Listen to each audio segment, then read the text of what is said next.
स्वागत करता हूं अपनी इस लेक्चर सीरीज में, जहां पे हम लोग वेक्टर कैलकुलस की बात करेंगे।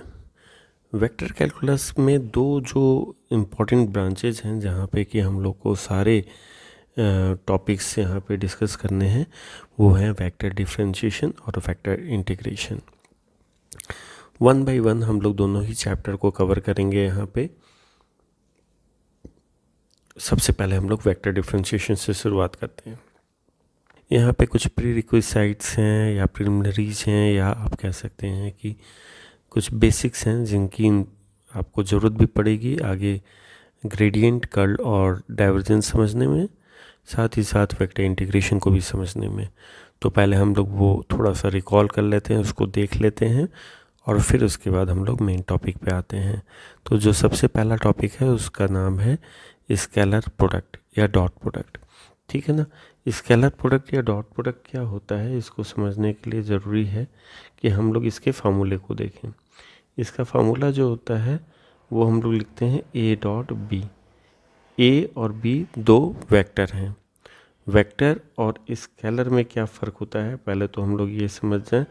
अगर हम वेक्टर की बात करते हैं या स्केलर की बात करते हैं, तो दोनों में जो बेसिक डिफरेंस होता है वो होता है डायरेक्शन की वजह से। वेक्टर जो होता है उसमें मैग्नीट्यूड तो होता ही होता है, साथ ही साथ एक यूनिट वेक्टर भी वहाँ पे उसके साथ एसोसिएट हो जाता है। यानी कि मैग्नीट्यूड और डायरेक्शन मिलके क्या बना देता है, वो एक वेक्टर ए बना देता है। ठीक है ना। और स्केलर क्या होता है, स्केलर में केवल मैग्नीट्यूड होता है, डायरेक्शन की ज़रूरत ही नहीं होती है। क्या होता है स्केलर में, सिर्फ और सिर्फ मैग्नीट्यूड होता है, सिर्फ और सिर्फ मैग्नीट्यूड होता है। ठीक है ना। अगर उदाहरण के तौर पे आप ऐसे समझिए, अगर हम कहते हैं कि आप 5 मीटर जाते हो, 5 मीटर आप चलते हो किधर की तरफ, ईस्ट डायरेक्शन में चलते हो, पूरब की दिशा में चलते हो, तो जो 5 है वो आपका क्या हो गया, वो आपका मैग्नीट्यूड को बता रहा है, और इस डायरेक्शन जो हो रही है वो दिशा को बता रही है।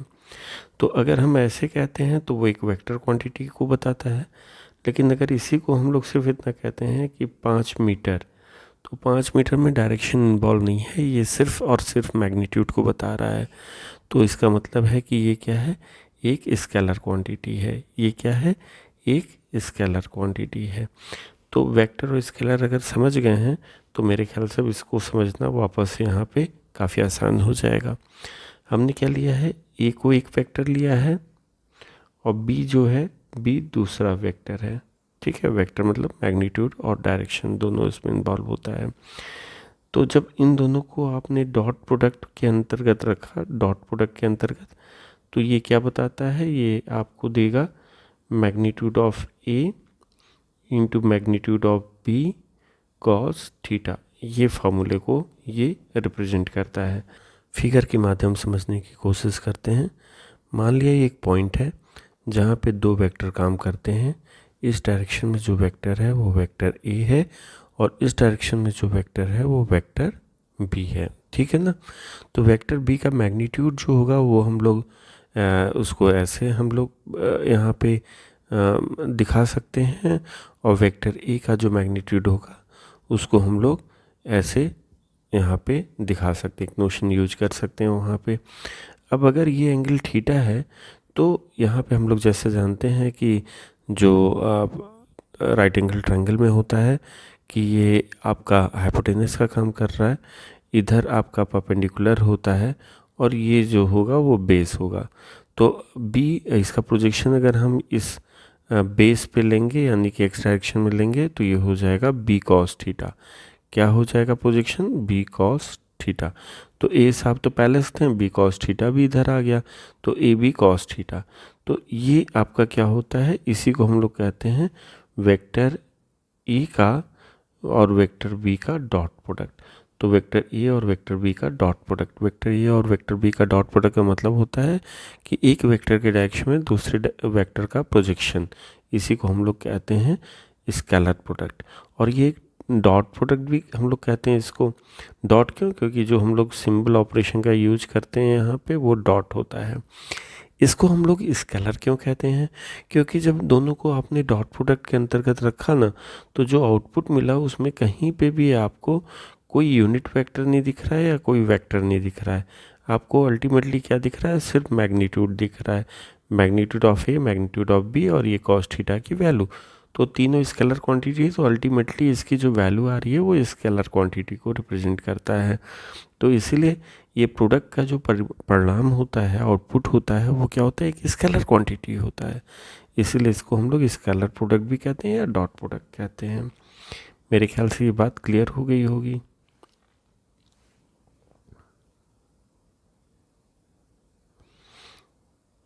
अब अगर कोई कहता है कि आई डॉट आई क्या होता है, तो आई डॉट आई यानी magnitude of I, magnitude of I, दोनों ही वेक्टर को आपने स्केलर प्रोडक्ट में रख देना है, कॉस थीटा। ठीक है, मैग्नीट्यूड ऑफ आई 1 होता है, मैग्नीट्यूड ऑफ आई 1 होता है। क्यों? क्योंकि आई का मतलब होता है कि एक्स दिशा में चला हुआ एक यूनिट के साथ एक कदम। आई क्या होता है? एक एक्स डायरेक्शन का यूनिट कंपोनेंट होता है। तो आई का जो मैग्नीट्यूड है वो क्या है? 1 है। तो यहाँ पे आई का 1 हो गया, ये यूनिट वेक्टर होता है। दूसरे आई का भी 1 हो गया। और आई के बीच का एंगल कितना होता है? 0 डिग्री होता है। तो कॉस 0 डिग्री कितना हो गया? 1 हो गया। तो अल्टीमेटली 1 हो गया। इसी तरीके से अगर कोई बच्चा जे डॉट जे निकालने जाता है तो उसकी वैल्यू भी 1 आती है, और के डॉट के अगर निकालता है तो उसकी वैल्यू भी 1 होती है। इसी रिजल्ट को हम लोगों को बिल्कुल स्कूल में एक तरह से रोट लर्निंग का पार्ट था, रटा दिया गया था कि आई डॉट आई हो, जे डॉट जे हो या के डॉट के हो, सभी की वैल्यू क्या होती है? 1 होती है। लेकिन साथ ही साथ ये भी बता दिया गया था कि आई डॉट जे अगर आप ले लोगे तो इसकी वैल्यू 0 हो जाएगी। ऐसे ही जे डॉट के की वैल्यू और के डॉट आई की वैल्यू, इनमें से कोई भी वैल्यू आप लोगे तो उसकी वैल्यू अल्टीमेटली आपको क्या मिलने वाली है? 0 मिलने वाली है। किसी एक को देख लेते हैं।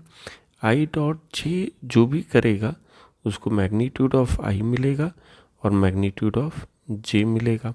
ठीक है, अब ये क्या होगा? कॉस आई और जे के बीच का जो एंगल होता है ना, आप इससे समझिए, इधर आई है और इधर जे है, तो आई और जे के बीच का जो एंगल होता है वो 90 डिग्री होता है। इवन के अगर के आप देखोगे तो के डायरेक्शन में भी कितना है? 90 डिग्री है। तो कुल मिला के ये तीनों के तीनों यूनिट वेक्टर एक दूसरे से 90 डिग्री फॉर्म करते हैं, और कॉस 90 डिग्री 0 होता है। तो इस तरीके से इसकी वैल्यू 0 आ जाती है। तो ये कुछ रिजल्ट थे जो कि स्केलर प्रोडक्ट या डॉट प्रोडक्ट से रिलेटेड थे, वो हर एक को पता होना चाहिए। क्रॉस प्रोडक्ट, इसी को हम लोग कहते हैं वेक्टर प्रोडक्ट भी कहते हैं, वेक्टर प्रोडक्ट भी कहते हैं। ठीक है ना। अब ये क्रॉस प्रोडक्ट क्या होता है, उसके पहले हम लोग जानने से पहले इसका फार्मूला लिख लेते हैं। जो इसका फार्मूला होता है वो ए क्रॉस बी। डॉट प्रोडक्ट हो या क्रॉस प्रोडक्ट हो, दोनों ही दो वेक्टर क्वांटिटी के बीच में होता है। देखो, ये भी वेक्टर, ये भी वेक्टर। जब हम करते हैं तो फार्मूला देख लेते हैं। Magnitude of a, magnitude of b, sine theta, और एक यूनिट वेक्टर भी यहाँ पे जुड़ जाता है। अब इसका मतलब क्या होता है? फिर से एक पॉइंट लेते हैं, उस पॉइंट से एक ए डायरेक्शन ले लेते हैं, और दूसरा डायरेक्शन जो होता है वो बी डायरेक्शन में एक वेक्टर ले लेते हैं। हमें पता है कि डायरेक्शन तो वेक्टर बताता है, लेकिन लेंथ जो होता है वो मैग्नीट्यूड बताता है। यानी हम लोग इसको ऐसे देखें कि एक परपेंडिकुलर लाइन यहाँ पे ड्रॉ कर दें। कहाँ से? ये जहाँ पे वेक्टर बी टेंड कर रहा है वहाँ से हम लोग जो क्षैतिज लाइन है, हॉरिजॉन्टल लाइन है या एक्स एक्सिस है, उस पर एक नॉर्मल लाइन ड्रॉ कर दें, और साथ ही साथ इस लाइन को थोड़ा सा एक्सटेंड करते हुए आगे ले जाएं पैरेलल टू ये जो आपका हॉरिजॉन्टल लाइन है। और ठीक जिस तरह से वेक्टर बी का डायरेक्शन है उसी दिशा में यहाँ पे भी डॉटेड लाइन से मिला दिया आपके एक्स एक्सिस को। तो कुल मिला के इस तरह से हम लोग को जो स्ट्रक्चर मिला ना, वो एक पैरेललोग्राम का स्ट्रक्चर है। और पैरेललोग्राम की एरिया जो होती है वो क्या होती है, वो होती है base into height, base into height होती है आपकी क्या, ये एरिया का फार्मूला है, एरिया का फार्मूला है किसमें, पैरेललोग्राम में। तो बेस इनटू हाइट होती है। अब अगर आप हाइट पे नज़र डालिएगा तो हाइट जो आएगा बी, अगर हाइपोटेनस है तो परपेंडिकुलर की वैल्यू जो होती है बी साइन थीटा होती है। क्या होती है, बी साइन थीटा होती है। तो बेस तो क्या है आपका, मैग्नीट्यूड ऑफ ए, यही तो बेस है पैरेललोग्राम का। और हाइट कितनी है, हाइट अभी हम लोग ने देखा पैरेललोग्राम की कितनी है, बी साइन थीटा हो गया, ठीक है ना। अब इसको एक डायरेक्शन दे दें, अपवर्ड या डाउनवर्ड कोई भी डायरेक्शन दे दें। कैसे, एक ईटा नाम के वेक्टर को यहाँ पे इसके साथ एसोसिएट करके, जहाँ ईटा देंगे हम लोग वहाँ पे ये प्लेन क्या होगा, एक डायरेक्शन में मूव करना शुरू कर जाएगा। और ये हमारा फार्मूला कौन सा फार्मूला हो जाएगा, यही तो फार्मूला है इसका, वेक्टर प्रोडक्ट का, वेक्टर प्रोडक्ट का, जिसे हम क्रॉस प्रोडक्ट कहते हैं, ठीक है ना। तो इस तरीके से कोई भी चाहे तो क्रॉस प्रोडक्ट का फार्मूला आराम से निकाल सकता है। अच्छा, अब इसकी भी कुछ प्रॉपर्टी है। इसकी प्रॉपर्टी पहली कहती है कि अगर आप आई क्रॉस आई लोगे तो यूनिट वेक्टर के केस में अगर हम लेते हैं आई क्रॉस आई, तो आई क्रॉस आई की जो वैल्यू आती है वो आती है 0। जे क्रॉस जे की जो वैल्यू आती है वो क्या आती है, 0। और के क्रॉस के की जो वैल्यू आती है वो आती है 0। कारण क्या है हम लोग देख लेते हैं। जैसे आई क्रॉस आई अगर कोई बच्चा ले रहा है तो आई क्रॉस आई का मतलब होता है मैग्नीट्यूड ऑफ आई और मैग्नीट्यूड ऑफ आई, ठीक है ना, ठीक। और हम लोग ने देखा यहाँ पे साइन थीटा होता है। आई का खुद आई से जो एंगल बनेगा वो कितना बनेगा, 0 डिग्री बनेगा। देखिए यहाँ पे फिर से दिखा दें, अभी थोड़ी देर पहले देखा था।